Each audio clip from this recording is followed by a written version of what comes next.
और बड़ी खबर इस वक्त आ रही है जामिया हिंसा पर। बड़ी खबर एमएचए सूत्रों के हवाले से बड़ी खबर, जामिया हिंसा में संगठित समूहों का हाथ है। जामिया हिंसा में 40 से 50 बाहरी लोग शामिल हुए।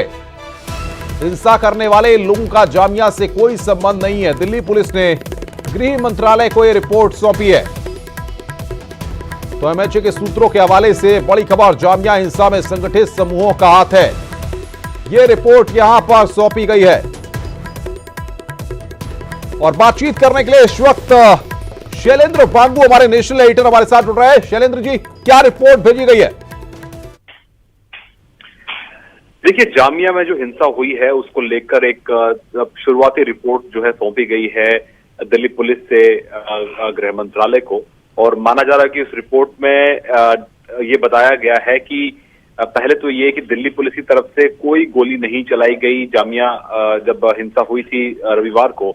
और साथ ही साथ इसमें यह भी कहा गया है कि इस हिंसा के पीछे कोई संगठित समूह शामिल हो सकता है और 40 से 50 बाहरी लोग जो कि बाहर से आए थे, जिनका जामिया के स्टूडेंट से कोई लेना देना नहीं था, वो लोग वहां पर आए थे जिन्होंने हिंसा को अंजाम दिया था। तो वो लोग हैं, उनकी तलाश अभी फिलहाल जारी है। फिलहाल 10 लोगों को इसमें डिटेन किया गया है, जिसे पूछताछ चल रही है। और माना जा रहा है कि इनका क्रिमिनल बैकग्राउंड भी है, यानी आपराधिक पृष्ठभूमि से ये लोग हैं और इनके खिलाफ पहले से केसेस चल रहे थे और यही लोग जो है इन्वॉल्व थे हिंसा के अंदर। और साथ ही साथ दिल्ली पुलिस जो है इस पूरे मामले की फिलहाल जांच कर रही है। और ये भी कहा जा रहा है दिल्ली पुलिस की तरफ से कि इस जो ये हिंसा हुई है, ये कहीं ना कहीं से किसी न किसी तरीके से ये प्लान तरीके से ये हिंसा हुई थी, इसका के संकेत फिलहाल दिल्ली पुलिस दे रही है। तो शैलेंद्र जी, माना जा सकता है कि कहीं ना कहीं बाहरी लोगों ने जामिया में आकर के माहौल को बिगाड़ने की कोशिश की। ये यहां ना इस रिपोर्ट के जरिए मैसेज देने की कोशिश की गई है। बिल्कुल, जाहिर तौर पर सीधे तौर पर बाहरी लोगों की तरफ ये रिपोर्ट इशारा करती है। 40 से 50 लोगों का करीब आइडेंटिफाई कर लिया गया है और माना जाए कि इन्होंने वायलेंस की थी, लेकिन इनका संबंध जामिया के छात्रों से, जामिया किसी डिवीजन से नहीं था। हो सकता है ये आसपास के इलाकों से आए हो या बाहर से आए हो। ये लोग कौन थे, इस पे अभी जांच चल रही है। लेकिन एक अहम बात यह भी है कि सवाल ये खड़े हो रहे हैं कि दिल्ली पुलिस किसकी परमिशन से, किसकी इजाजत से उन्होंने जामिया कैंपस में एंट्री की। लेकिन इस मामले को लेकर हमारे सूत्र गृह मंत्रालय के ये बता रहे हैं कि जब इस तरह के हालात हो, जब आगजनी हुई हो, जब वायलेंस हो रहा हो, तो ऐसे में दिल्ली पुलिस को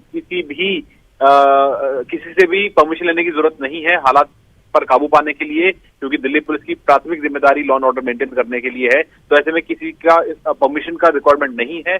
वो सिर्फ उन लोगों के पीछे कैंपस के अंदर गई थी दिल्ली पुलिस जिन लोगों ने बाहर आगजनी की थी, बसेस को आग लगाई थी, पुलिस पथराव किया था। तो उन लोगों को पकड़ने के लिए ही दिल्ली पुलिस ने जामिया कैंपस के अंदर एंट्री की थी। तो क्या ये माना जाए, जिस तरीके से दिल्ली पुलिस पर सवाल खड़े हो रहे थे और ये कहा जा रहा था कि दिल्ली पुलिस ने वहां पर गाड़ियों में आग लगाई है, दिल्ली पुलिस ने वहां पर पथराव किया है, उसको लेकर के कहीं ना कहीं इस रिपोर्ट के जरिए साफ करने की कोशिश है कि दिल्ली पुलिस का इन्वॉल्वमेंट नहीं बल्कि बाहरी लोगों का इन्वॉल्वमेंट इस पूरे मामले में था? देखिए, पूरी तरह से बेबुनियाद ये एलिगेशन थे। जिस तरह से कहा गया कि दिल्ली पुलिस ने खुद बसेज में आग लगाई है। दिल्ली के उप मुख्यमंत्री मनीष सिसोदिया का जो ट्वीट था, जिसमें कुछ तस्वीरें भी उन्होंने जारी की थी, तो ये आरोप लगाया था कि दिल्ली पुलिस खुद ही बसेज में आग लगा रही है। इसको सिरे से खारिज किया है गृह मंत्रालय ने भी। और गृह मंत्रालय ने कल ही ये साफ कर दिया था हमारे सूत्रों ने कि जो बसेज में जो आग लगाई गई थी उसको दिल्ली पुलिस बुझा रही थी, ना कि भड़का रही थी। और साथ ही साथ अगर हम दिल्ली पुलिस की बात करें तो Delhi police law and order maintain करने के लिए जो भी संभव कदम उठाने थे वो उठाए जा रहे हैं। दिल्ली पुलिस के कुछ जवान इस हिंसा के दौरान जख्मी भी हुए थे। लेकिन जिस तरह से ये हिंसा को अंजाम दिया गया है, इसके पीछे कौन लोग हैं, इसकी फिलहाल तफ्तीश चल रही है। कुछ लोगों को आइडेंटिफाई किया गया है, 40-50 लोग बाहरी लोग माने जा रहे हैं, जिसका जामिया के छात्रों से संबंध नहीं था। लेकिन क्योंकि ये लोग जामिया कैंपस में चले गए थे, इनको पकड़ने के लिए दिल्ली पुलिस बिल्कुल शैलेंद्र जी, बहुत बहुत शुक्रिया आपका हमारे साथ जुड़ने के लिए और तमाम अपडेट्स देने के लिए।